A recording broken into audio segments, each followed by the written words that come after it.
మార్చేటువంటి చర్య ఇవాళ రాష్ట్ర ప్రభుత్వం కోరుకుంది.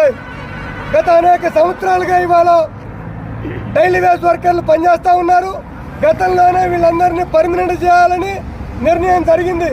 ఈ రోజు వరకు పర్మనెంట్ చేయలేదు. ఇవాళ గవర్నమెంట్ కొత్తగా అందరినీ అవుట్ సోర్సింగ్లోకి మార్చేటువంటి పద్ధతి తీసుకొస్తుంది. ఇవాళ గిరిజన సంక్షేమ శాఖలో ద్వంద్వ విధానం అమలవుతుంది. నల్గొండ జిల్లాలో డైలీ వేజ్ వర్కర్లందరినీ టైం స్కేల్ ఇచ్చారు, కానీ మిగతా వర్కర్లకి టైం స్కేల్ ఇవ్వడం లేదు. మహిబాద్ జిల్లాలో మిగతా జిల్లాల్లో పిఎంహెచ్ అవుట్ సోర్సింగ్ వర్కర్లకి జీవో నెంబర్ 60 ప్రకారం 15,600 జీతాలు చెల్లిస్తున్నారు. కానీ ఖమ్మం జిల్లాలో మాత్రం ఉన్న జీతాలు తగ్గించి 9,000 చేస్తున్న పరిస్థితి.